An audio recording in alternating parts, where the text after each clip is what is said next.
how it's supposed to feel. Guys, it's me, Justin Still Alive PH. Yan. So sa mga nagtatanong kung nasaan ako ngayon, I'm going back to Bicol. So hindi na po ako magbablog kasi alam ko nang nakita nyo na yung mga kalsada na pig-vlog ko. At kukumustahin na lang natin yung ating bahay doon at na makita nyo kung kumusta ang kalagayan ng kubo. So yun guys, like and share po tayo and don't forget to skip ads. Sa akin pong pagbisita po at paghatid ng aking kapatid, marami daw mga lessons na natutunan, madaming experience, madaming memories na nagawa dito. At for me, ito yung uwi ko na masaya talaga. That's a very happy feel. Happy feeling. And guys, gusto ko lang magpasalamat sa inyong lahat sa patuloy na panunood. Kay Sir Lalag Nawaray sa kanyang support sa akin. At least hindi ako nagutom pagpunta ko ng Sorsogon kasi binigyan niya ako ng aking pang-allowance. Maraming salamat po sa ating butihin na sponsors and supporters. At actually, for me, it's my tatay-tatay na At sa lahat ng viewers na nanonood na sumusuporta sa subscribe at hindi ako iniiwan, maraming salamat sa inyo lahat. See you hanggang sa makakating tayo sa kung saan dapat tayo makakating, hanggang sa buhay na pinapangarap ko lang since then. Pagpapatuloy ko itong pag-vlog ko, kunti man o madami man yung manunood, para sa akin, this is the part of my journey, my everyday life, my moment of life na babalikan ko soon and someday. Magtagumpay man tayo dito, hindi. As long as masaya ako sa ginagawa ko, and that's all. So yun guys, like and share tayo. Maraming salamat and God bless. So yun guys, welcome back again sa ating YouTube channel ng Justin Still Life PH. So, nasa 9 hours din yung aking biyahe. Napagod kasi mag-isa lang, walang kakwentuhan, dire-diretso guys. So ayan, nakakatawa at nandito tayo sa kubo. Ang problema lang kasi yung aking nilagay na trapal, sobrang lakas siguro ng hangin, sira-sira. So kasi po kayo dito, diba sabi ko sa inyo, marami tayo ditong project. Ayan, kawawa naman yung aking mga pananim. Wala na kasing tubig. Puti yung ating lettuce. Ayun, kawawa na siya.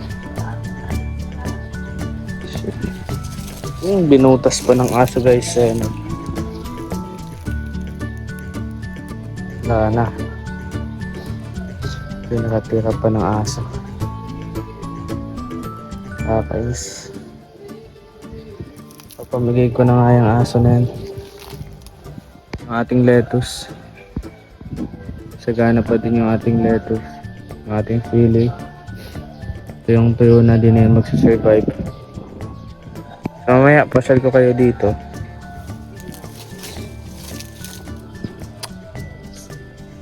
Sinira ng aso guys. Yes, kakainis ng aso. Kumuha ng panibagong butas.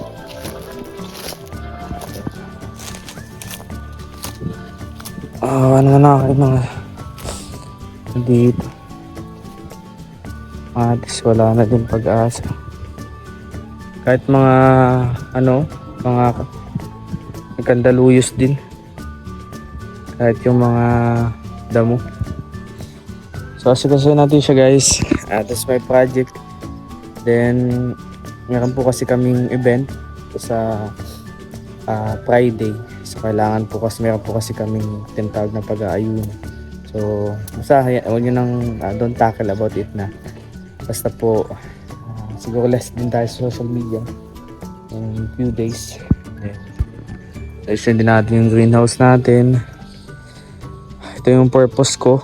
Kaya kahit gusto ko pa mag-stay doon sa Sorsogon, umuwi talaga ako kasi ayusin ko tong kubo ni kuya. Linisan natin sa loob, sa labas. Unahin ko tong labas. Pati mga pananim ko. Nakakaawa. Kasi wala tayong naiwan dito sa walang magdidilig. Nakakaawa talaga siya guys. Kaya soon ayusin natin yan. Tingnan, nakapag-survive pa sila oh. Yung sili ko mukhang di na magsusurvive. Pero yung aking lettuce, goods na goods naman. Ang ganda naman ng kanilang tubo. Yung isa, mapait na to for sure. Goods naman yung mga lettuce. Hindi ko lang dito matanggap ay binutas ng aso. Ayos, nakakainis. Tiniran siya ng aso. Kahit anong gawin mo. Pamigay ko na yung aso. Kalungkot talaga dito sa kubo. Kaya talagang maayos to. Kaya thankful din po ako dun kay Tita Dia sa sponsor ng ating pang-grass cutter dito. Kasi malasakitan na lang din natin kasi wala naman tao. Dami ko talagang ayusin dito. Medyo nakakatamad kasi alam ko madami at nakakapagod din kasi syempre galing pa tayo sa biyahe, pero saka na natin. So now tingnan natin yung loob guys at samahan nyo ako guys. Before anything else at ako di pa nakapagpahinga, mag-monitor na muna natin yung ating mga ayusin dito. Ano po? So una, ito yung mga kamuti ni Kuya Alex, nagdidilaw na kasi wala na talaga kasing tubig. Pangalawa, yung mga kamatis. Pag dumating, ewan ko na andyan naka-city ko pa po alam. Nakapadeliver ko pa lang ng ating, hindi ko pa alam kung na-deliver na yung grass cutter na gagamitin ko dito. Ayan, taas na, pumapasok na. Ayusin natin yan, yung mga gamit na yan. So, ayan, dito tayo. Tapos, ayan, ayusin din natin yan. Initeste yung aking greenhouse. Joke lang din. So. Hindi siya tatapon. Pamigay ko lang to guys. Tapos to, ayan. Matataas na. Ayusin din natin yung mga sa loob ng bahay hanggang sa taas. Kami din tayo ayusin. Yung mga pananim, katukoy na. Sobrang init ng panahon, hindi kaya. Aking mga sili, ang katukoy na din. So mag-asigas tayo dito mamaya. Didiligan natin. Ayusin natin yung loob. Kasi na natin ngayon. Tapos tamaan pa ako ng bakal. Review na nito. Sayang ng ating talong.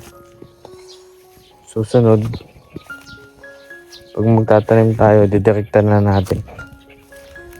Ganyan ang nangyayari guys. Nasisira. May mga kamatis tayo. Muna natin sa anihin. Try ko i-revive itong sili. Applyan ko ng konting pulyar. Calcium sa roots. Nakasurvive yan sa everyday dilig. Ayusin na natin ito. Ito lang natin dito. So guys, alisin natin itong mga ilagay natin dito.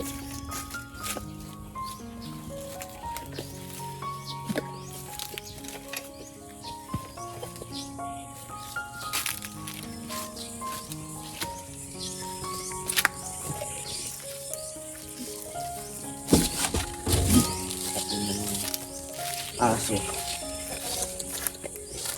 Kaya sa baba Tinitas at butas na lang aso.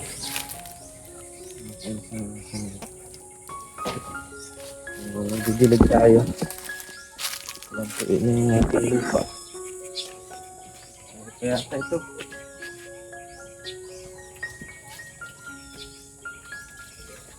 Ito, kaya pa ito survive. Kailangan sa tubig talaga.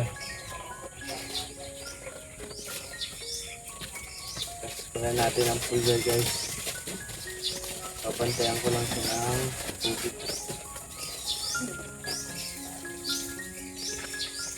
Mabalik ko sa dati.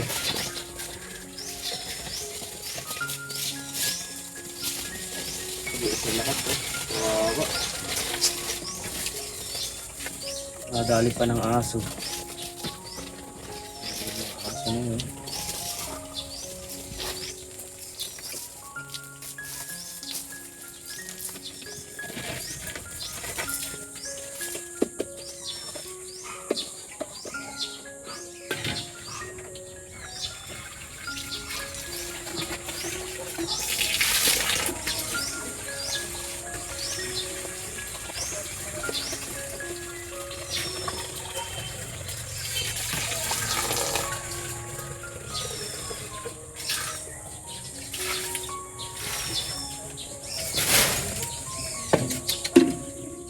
Walang nagbabantay.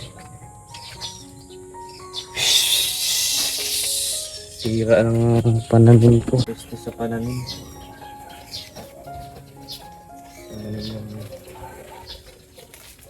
Kaya pag mag-alaga ng babaeng aso. Sabi guys. Sira ang aking mga pananim. Sira.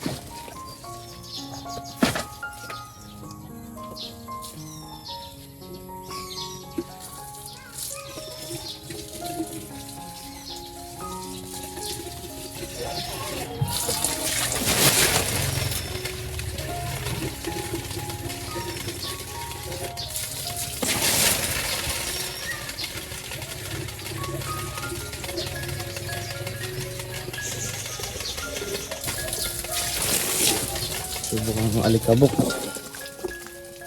Walang ka tubig-tubig.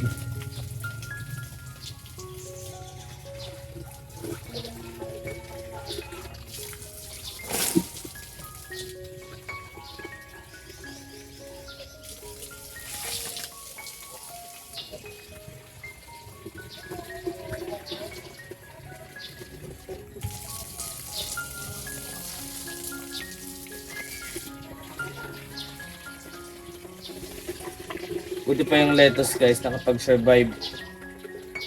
Kasi yan, naka-ano yan sa tubig.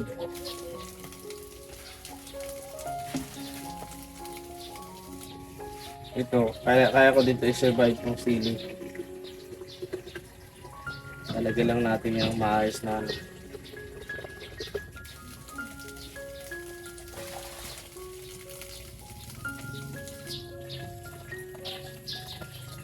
Ngayong bakasyon, makasikaso ko na to. So, wala na to. Ayun na yun.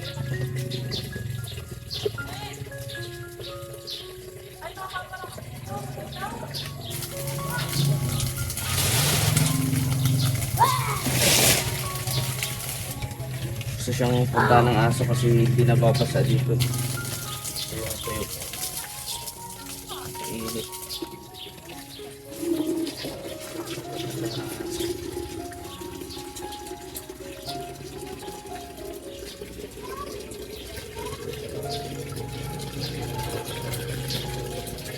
Ako ng pandukod din.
Timplahan din natin tong lettuce guys. Yung ating sili. Kulubot na siya. Kawawa naman. Tapos to, dumimi na din. Dami na tayong asikasin dito. Kaya ayaw ko aalis minsan ay kasi ayaw ko yung nakikita kong papabayaan yung aking mga pananim. So guys, kunti lang naman to. Yun yung purpose yung itim. Yung ginawa naman ng aso yun, binungkal. Bihira. Ang trip yung mga aso na yun. Kaya mamaya, yari yan sa akin. Bibigay ko yun dun sa kapitbahay. Pamigay ko yan.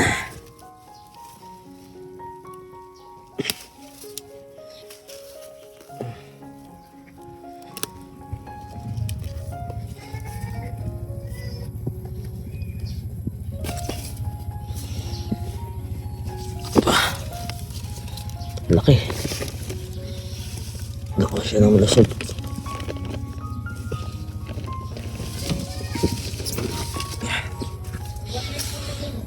Cheers. Grabe.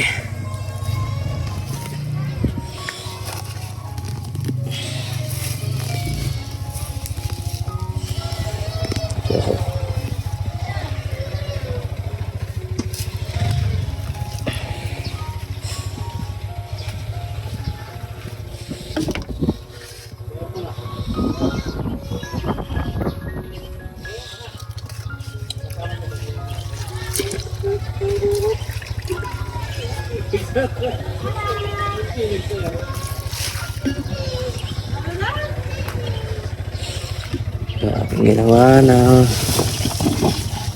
alagang aso.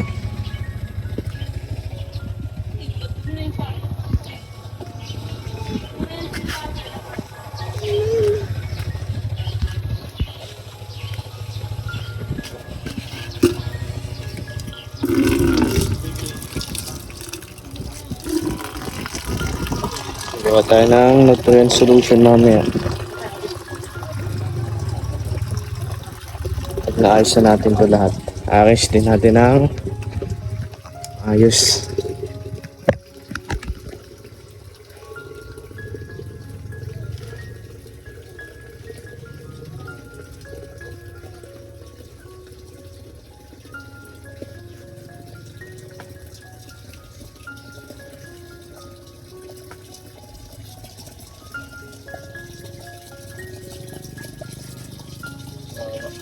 Hintay talaga na.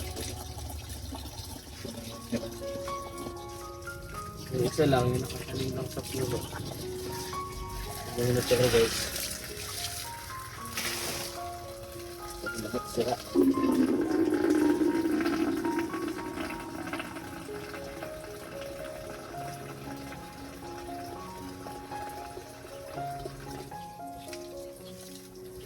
Dagdagan natin ng solution.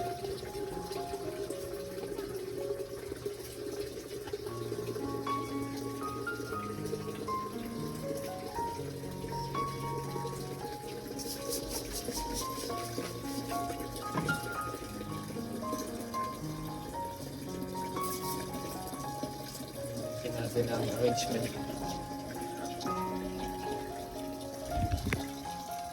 Isa natin na sa arrangement guys. Kailangan na din natin magpunla. Ito wala na to. Matanda na to. Pero pwede pa to ilagay sa ilaga. Okay. Ilaga pa to.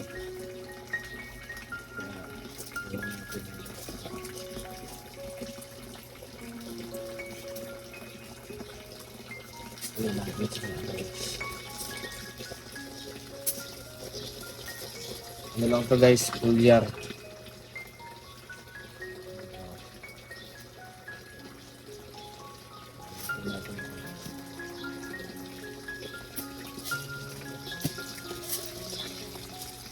Abot dito.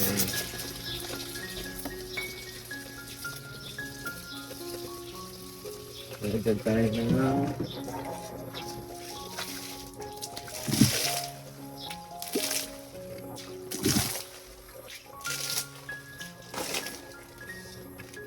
ang isang lang nito.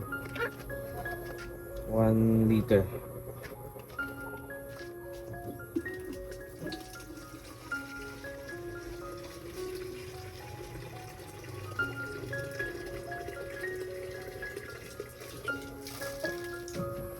Check natin yung mga nutrient solution natin dito.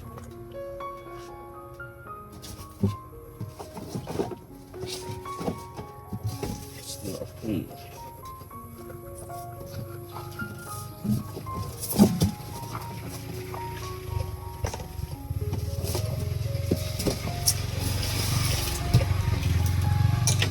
So guys, ito yung nutrient solution natin.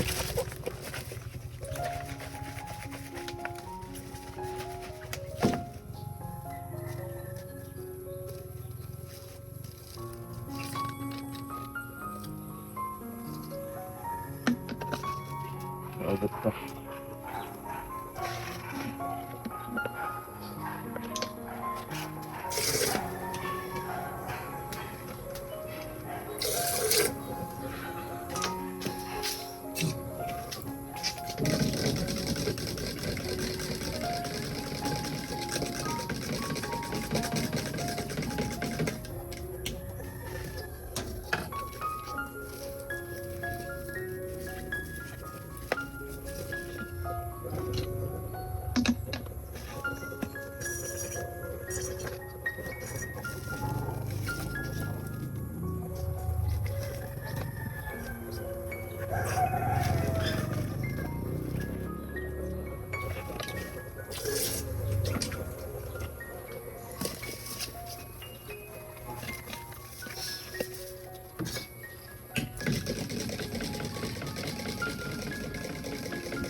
Lagyan natin ng kalahati lang.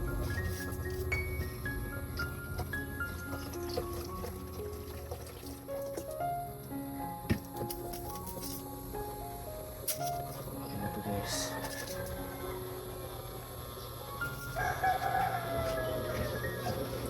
Tapos yung kunti, taklaban natin. So magagamit natin to. At wala. Tayo sa kapalawan.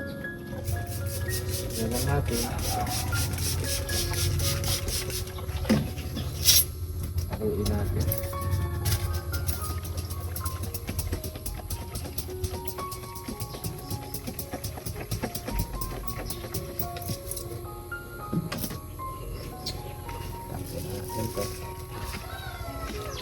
Tantayin natin yung kanilang each level.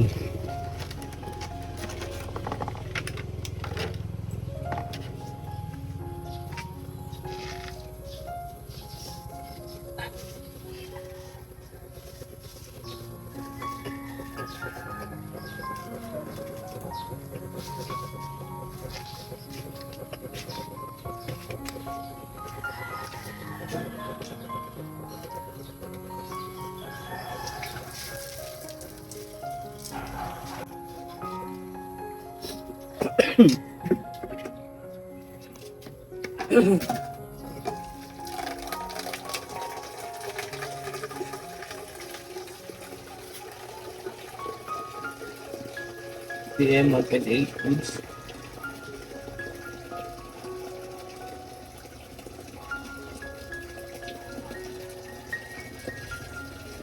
PH. Ilan ang PH?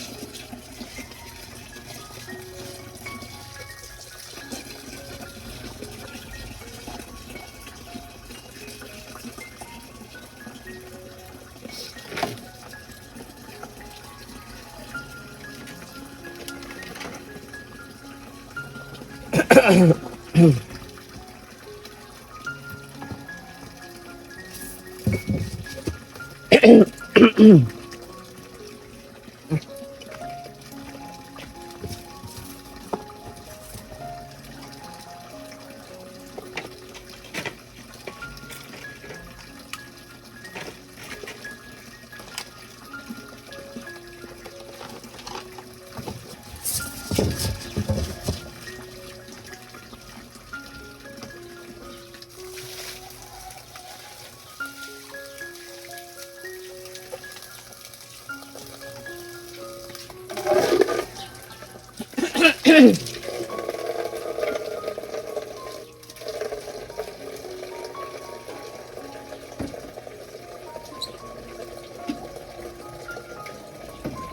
pa naman yung foliar natin guys.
Guys, nakalungkot ang sinapit ng aking greenhouse.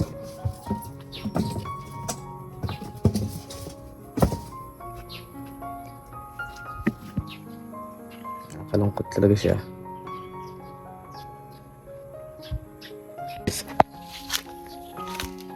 Nakakalungkot at yan, magdidilig din tayo dito.